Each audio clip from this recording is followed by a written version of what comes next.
a story that really, I guess, highlighted it for me. It's a story I heard a few years ago, but just of late, a deeper insight into that story sort of presented, and it was around a group of Tibetan monks about 500 odd years ago that they discovered this clay Buddha, if you like. It was a reclining Buddha covered in clay. Anyway, basically, a job was given to a number of the monks to just clean it and look after this particular structure.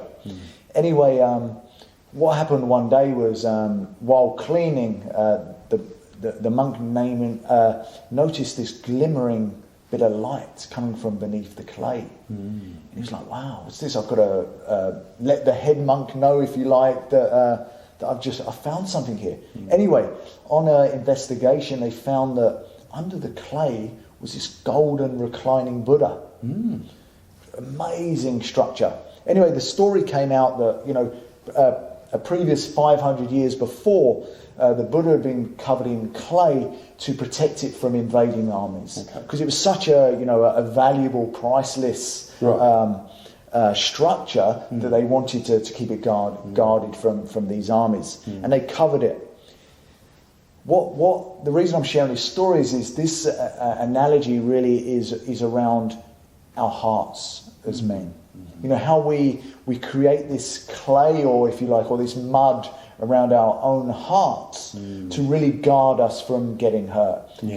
These may be past hurts that have come up from our family or past relationships that we've become so closed off from feeling our hearts that this ability to connect with our intimate partners has been lost purely because of these layers that we place around our heart. And it's only really through self-reflection, working on ourselves, getting support and help and expressing, watching videos like this or being part of videos like this, which helps us to start to chip away at that clay. What happens is once we start to chip at the clay, we start to realize that what really lies within each and every man is this beautiful heart, this beautiful loving heart. And when we think about a well-rounded good man, we think about a strong man, but also a soft heart. And it's the softness of heart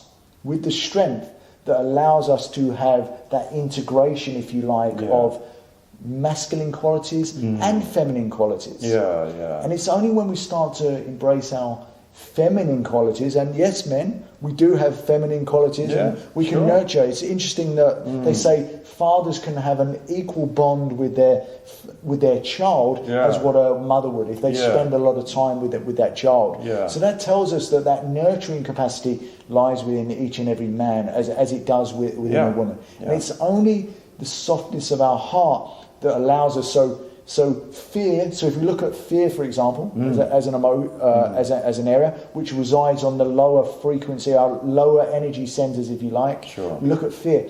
Fear is all about disconnection. Fear is about jealousy. It's about it's about rage. It's about getting one-upmanship. It's about comparison to others. All these different things. Whereas when we drop into the heart, what it's about is acceptance. It's about compassion. It's about loving myself and loving others. These are the difference. So it's really valuable to take those steps forward. Vulnerability leads us towards the heart. Being vulnerable, isn't it? It's about being imperfect. Being vulnerable allows us to drop into the heart. Really, really, really, really important. Yeah, and I think that's such a good point, because I know when I first started this kind of journey of finding out who I was, I had this illusion of who I thought I should be, built up over years of indoctrination into what I thought the classic man was. And movies would tend to reinforce that, and sports stars would tend to reinforce that as I saw them. So it was all very kind of a brittle thing, There wasn't much room for heart there when I grew up. I didn't even know what my heart was or what feelings were, other than, limited feelings of anger and stuff down sadness, but I wouldn't even go there, of course, But to actually progressively start to get in touch with feelings has actually made me a much more complete person, I have to say.